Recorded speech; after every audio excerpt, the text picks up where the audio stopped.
नमस्कार दोस्तों, कलयुग के चमत्कार संतों की वाणी में आप सबका स्वागत है।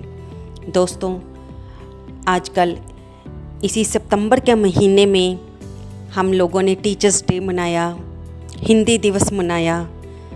आज हम वीडियो में शिक्षक का क्या रोल एक स्टूडेंट की ज़िंदगी में होता है वो सुनेंगे। एक कहानी के जरिए शिक्षक, टीचर अपने शिष्य के, अपने स्टूडेंट के, अपने बच्चों के जीवन का निर्माण भी कर सकते हैं और उनके जीवन का विनाश करने में भी एक तरह से कारण बन सकते हैं।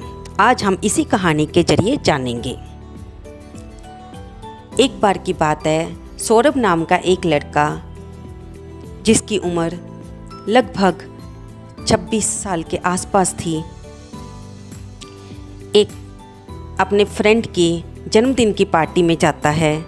तो वहाँ वह देखता है कि एक बहुत ही बूढ़ी वृद्ध महिला बैठी हुई थी। वह उन्हें देखकर बहुत प्रसन्न होता है क्योंकि वह उन्हें पहचान जाता है कि वह उसकी स्कूल की टाइम की, स्कूल में उसको पढ़ाने वाली उसकी 9वीं क्लास की टीचर थी। सौरभ बहुत खुश होकर उनके पास जाता है और उसे लगता है कि टीचर भी उसे पहचान जाएंगे, लेकिन क्योंकि टीचर बूढ़े हो चुके थे इसलिए वे उसे नहीं पहचान पाई।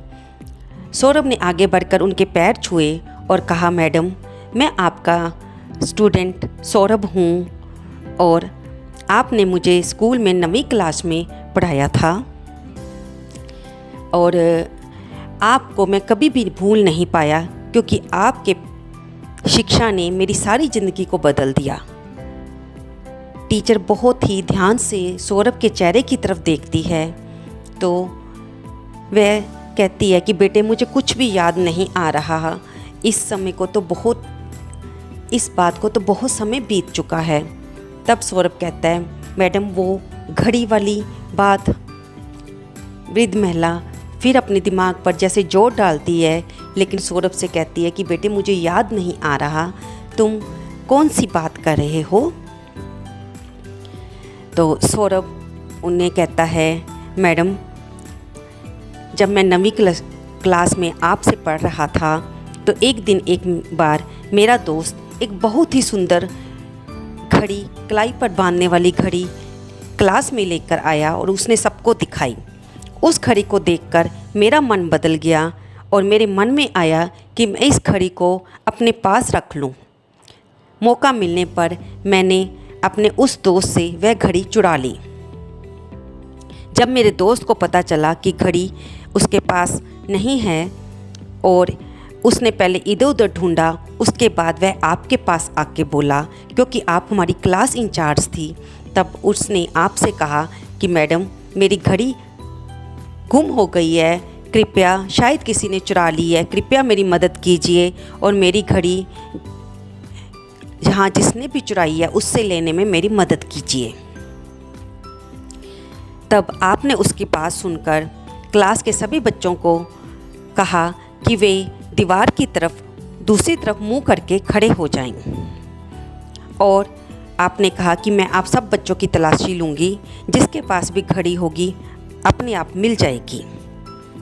आपने हम सब बच्चों को दीवार की तरफ मुंह करके खड़ा कर दिया और क्योंकि घड़ी मेरी जेब में थी इसलिए मैं बहुत ज़्यादा डरा हुआ था कि किसी भी पल आप मेरी चोरी को पकड़ सकती हैं। तब सभी दोस्तों में, सारी क्लास में मेरा मजाक बन जाएगा और सभी मुझको चोर कहेंगे और इससे मुझे भी कितनी परेशानी होगी।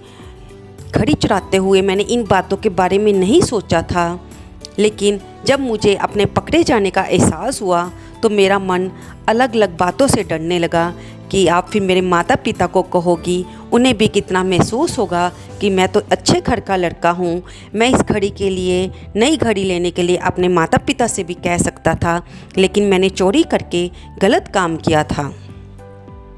जैसे जैसे आप सभी बच्चों की तलाशी लेते हुए मेरे पास आती जा रही थी, मेरे दिल की धड़कनें तेज़ होती जा रही थी कि मैं अभी पकड़ा और अभी मेरे सभी दोस्त मेरा मजाक उड़ाएंगे।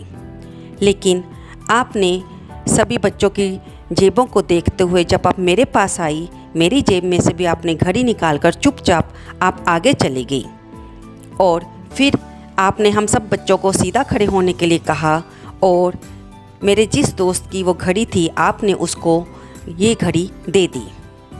मुझे आज तक समझ नहीं आया कि आपने वहाँ पे मेरा नाम भी नहीं लिया और उस घटना ने, आपकी दयालुता ने मेरी सारी ज़िंदगी बदल दी और मुझे इस चीज़ का एहसास दिलाया कि अगर हम चोरी छोटी हो या बड़ी हो जब करते हैं तो हमें उसके बाद कैसा महसूस होता है। तब से मैंने अपनी ज़िंदगी में मेहनत से हर चीज़ को लेने का प्रयास करने का फ़ैसला किया और आज मैं आपके आशीर्वाद से और आपके बिना बताए उस शिक्षा से आज इस मुकाम में पहुंचा हूं कि मैं एक बहुत बड़ी कंपनी में मैनेजर के तौर पर कार्यरत हूं। ये सब आपका ही आशीर्वाद है। अगर आप उस दिन मेरी चोरी के बारे में सबको बता देती तो शायद मैं कभी दोबारा क्लास में आने का साहस भी ना कर पाता।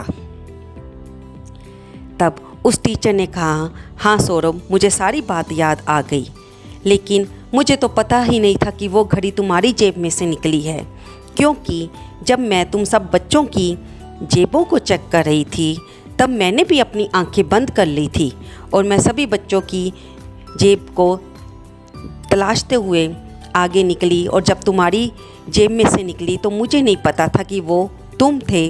मैं तो सभी को देखकर सभी की जेबों की तलाशी लेकर वापस आ गई और मैंने तुम्हारे उस दोस्त को घड़ी वापस लौटा दी, क्योंकि मैं इस बात को जानती थी कि किसी बच्चे ने बचपने में आकर ये गलती कर दी है। अगर मैंने अपनी आंखें खोली और उस बच्चे को देखा तो मेरे मन में भी उस बच्चे के प्रति गुस्सा आ सकता है और उस बच्चे का भी क्या पता क्या रिएक्शन हो। ये सब सोचकर मैंने अपनी आंखें ही बंद कर ली थी। अगर तुम आज भी मुझे ना बताते तो मुझे नहीं पता चलता कि वो घड़ी तुमने चुराई थी। मुझे आज खुशी है कि तुमने अपनी गलती को भी स्वीकारा और आज तुम बहुत अच्छे मुकाम पर हो। भगवान तुम्हें और तरक्की दे। तो देखा दोस्तों, टीचर किस तरह से हमारे भविष्य का निर्माण करते हैं। जाने अनजाने में ही वे हमें सच्चाई का एहसास दिलाकर हमें सही मार्ग दिखाते हैं। दोस्तों, आपको ये कहानी कैसी लगी कृपया कमेंट बॉक्स में अवश्य लिखकर बताएं। इसे लाइक करें, शेयर करें और सब्सक्राइब करें। दुनिया के सभी शिक्षकों को समर्पित।